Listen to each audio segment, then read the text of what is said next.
नमस्कार, मेरा नाम है डॉक्टर चंदन नारंग। मैं एक फुट एंड एंकल सर्जन हूँ फोर्टिस हॉस्पिटल मोहाली में। 14 नवंबर को वर्ल्ड डायबिटीज़ डे आ रहा है।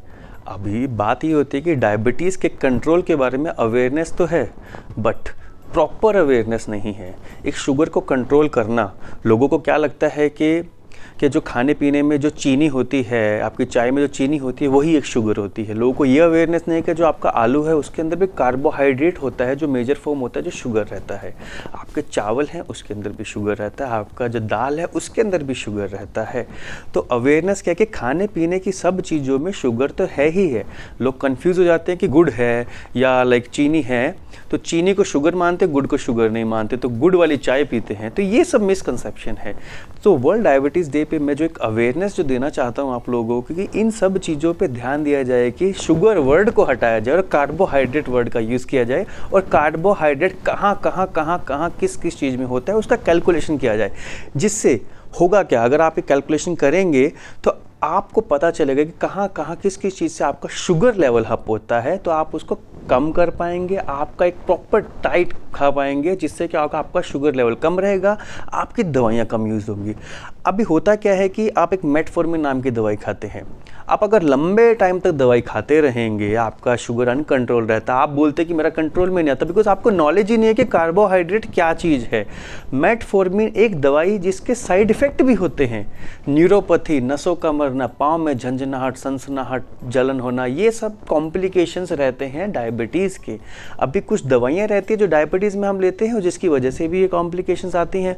ऑलरेडी शुगर की वजह से आपको कॉम्प्लिकेशन होने वाली है, अभी लंबे टाइम तक आपकी दवाई चलेगी तो उससे भी एड ऑन कॉम्प्लिकेशन होती है। तो कहने का मतलब है कि पहले एक आइडिया लीजिए कि शुगर वर्ड को हटाया जाए, कार्बोहाइड्रेट वर्ड को यूज़ किया जाए, एंड किस चीज़ से कार्बोहाइड्रेट मतलब कितना अमाउंट आपकी बॉडी में जा रहा है। अगर आप इन चीज़ का ध्यान रखेंगे, आपकी दवाई ऑटोमेटिकली कम हो जाएगी। दवाई को कम करने का दूसरा तरीका क्या है? एक्सरसाइज करना। एक्सरसाइज कितना करना चाहिए? अभी लोग क्या करते हैं, चलने फिरने निकल पड़ते हैं शुगर वाले पेशेंट, जिससे क्या होता है, नसें ऑलरेडी मरी हुई हैं और वो नसें और मरना चालू होती है, बिकॉज प्रेशर पड़ता है, एडिमा, स्वेलिंग, ये सब आता है, तो वो चीज़ें और कॉम्प्रोमाइज़ होती है, जलन और बढ़ती है। तो मैं चाहता हूँ आप सिर्फ एक सिंपल सा रूल फॉलो करेंगे, 15 मिनट के लिए वॉक करेंगे, बिकॉज अगर आपको वॉक करना पसंद है तो। उसके अलावा 25 मिनट आप लेट के एक्सरसाइजेज करेंगे, और लेट के एक्सरसाइज करने मतलब आपको आपके शोल्डर, आर्म्स, लेग्स, हिप्स सब का एक्सरसाइज करना है। उसके लिए डे डिवाइड कर लीजिए, 7 दिन है आपके पास, सातों के साथ थोड़ा करिए ना, फुल बॉडी पे काम करिए।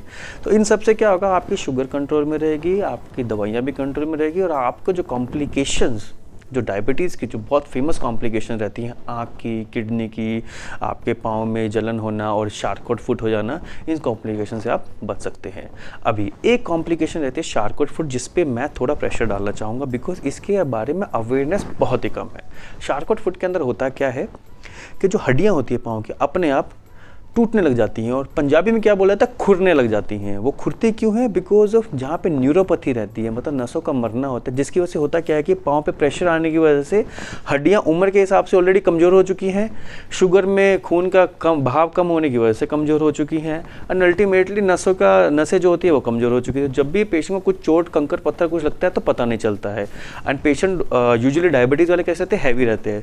तो इतना हैवी प्रेशर जब वो छोटे से पाँव पे आता है तो हड्डियाँ धीरे धीरे टूटती है, तो पता नहीं चलता है, तो छोटे छोटे माइक्रो फ्रैक्चर होते हैं। बट पेशेंट आता कब है? पेशेंट आता है 3 से 6 महीने बाद, जब तक पूरा टूटना फूटना सब कुछ हो चुका है, पाँव लाल हो चुका है, पाँव का शेप चेंज हो जाता है, पाँव एक्चुअली मोटा हो जाता है। और दूसरा साइन क्या रहता है शार्कोट का, कि जो जूते हैं पुराने या चप्पल हैं वो फिट ही नहीं आते हैं, हर बार आपको चेंज करना पड़ता है। तो अगर आपको ऐसी तकलीफ है तो सिर्फ आपको एक ही इंसान से मिलना है, आइदर डायबिटिक फुट सर्जन से मिलना है या फुट एंड एंकल सर्जन से मिलना है। अगर आपके एरिया में फुट एंड एंकल सर्जन नहीं है तो आप मुझसे फोर्टिस हॉस्पिटल मोहाली में आके मिल सकते हैं। Thank you.